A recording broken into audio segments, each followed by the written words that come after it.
Long ago in the land of Egypt, a race of white people called the Hebrews lived as slaves to the Egyptians. There were so many of them that the Egyptians began to fear they would overrun the land. So the cruel king, or the Pharaoh as he was called, commanded that all the baby boys of the slave race should be thrown into the river Nile. But one little child escaped this fate, for his poor slave mother disobeyed the king and hid her baby in their hut.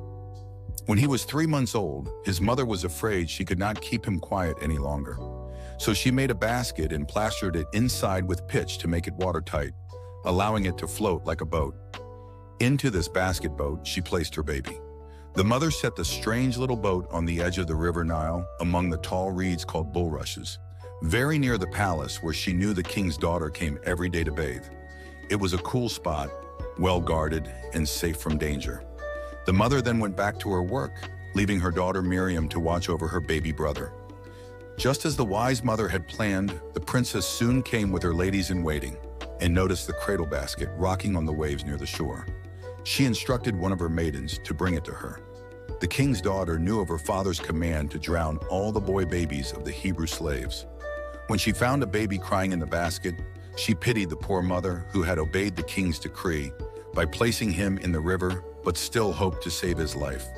When the Pharaoh's daughter saw the baby, she said, "This is one of the Hebrews' children." There was a pleading look on the face of the little child. He seemed to ask the princess to take him in her arms. The princess herself was married but had no children. That baby, smiling through his tears, touched her mother's heart. How could she not save this little life from her father's cruel law by claiming him as her own? Just then, Sister Miriam bowed before the princess and said, "Shall I go and call a nurse of the Hebrew women to nurse the child for you?" The king's daughter was pleased and said, "Yes, go." So the happy sister ran and brought her mother to the great stone palace of the pharaohs. Then the princess said, as if the mother were only a child's nurse, "Take this child away and nurse it for me, and I will give you your wages." So besides saving his life, that mother was royally paid for taking care of her son instead of working as a slave in the hot sun. Moreover, she had a good chance to tell him as he grew up about the one true God. What if her boy could save his father's people from slavery when he became a man in the palace of the pharaohs? In due time, the daughter of the king adopted the young Hebrew as her son and named him Moses, which means saved, because she had rescued him from the river. When Moses was old enough, he went to live with his royal mother, where he was educated in all the wisdom of the Egyptians, who at that time, nearly 4,000 years ago, were the most learned people in the world.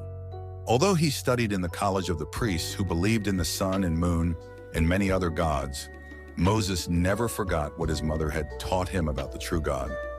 Young Prince Moses had a great deal to do while he was growing to manhood. He is said to have become commander-in-chief of the Egyptian army that conquered a black and savage race living 1,000 miles up the Nile. The Bible tells us, "And it came to pass in those days when Moses was grown, that he went out to his brethren and looked on their burdens. And he saw an Egyptian beating a Hebrew, one of his brethren. He looked this way and that way, and when he saw no one, he killed the Egyptian and hid him in the sand. When Pharaoh heard this, he sought to kill Moses. But Moses fled from the face of Pharaoh and dwelt in the land of Midian." This Pharaoh was not the father of Moses' foster mother, who was now dead. It is said that this king was afraid Moses would drive him from the throne and become Pharaoh himself. For 40 long years, the exiled prince lived in Midian, studying, planning, and writing. It was during this time that he made the great decision of his life. He resolved to save his people, the million Hebrews who were slaves to the Egyptians. At last, Moses and his brother Aaron appeared before the Pharaoh and announced that God had demanded that the king let the children of Israel go free. It was a hard thing to ask, for the Egyptians still needed the great army of slave labor to build their grand pyramids and temples. The king refused, then consented, and then refused again, until plague after plague was sent upon the land of Egypt. At last, when the king's son and the oldest child of every Egyptian family in the whole country had died in one night, the terrified and heartbroken king called for Moses and Aaron by night and said, "Rise and get you forth from among my people, both you and the children of Israel, and go." The people took up their dough before it was leavened, their kneading troughs being bound up in their clothes upon their shoulders. This departure of the Hebrew people bound for the Promised Land nearly 4,000 years ago is called the Exodus. To this day, it is celebrated by the Jews every year as the Passover. When Pharaoh realized that the great stone temples and pyramids of Egypt might never be finished, he regretted letting the slave people go.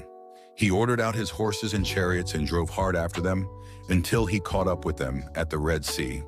The frightened Hebrews began to cry and accused Moses of deceiving them and leading them into a great trap to be killed like a million helpless sheep by Pharaoh's army. But Moses told the wailing crowds not to be afraid. Before the king's horses and men caught up with them, a strong east wind came up and kept the tide from running in, leaving a bare sandbar right in front of them across the arm of the Red Sea.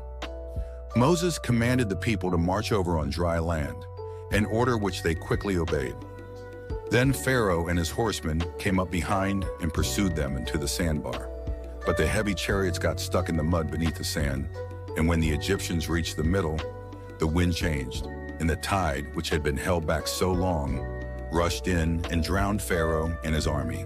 Miriam, Moses, and Aaron led these million freed slaves in a grand victory chorus of songs about their hairbreadth escape.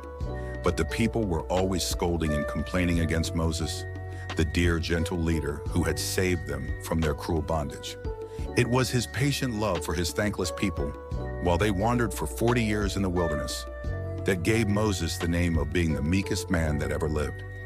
At Mount Sinai, Moses received from God and gave to the people the 10 Commandments, written on 2 tablets of stone.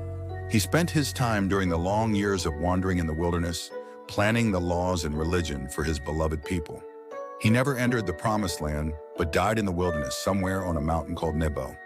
The Bible states, "So Moses, the servant of the Lord, died there, and he buried him in a valley, but no man knows his grave unto this day." Thank you for watching. Remember, you are an essential part of our community. If you found this video insightful or thought-provoking, please consider liking and subscribing to my channel for more dose of informative and educational videos.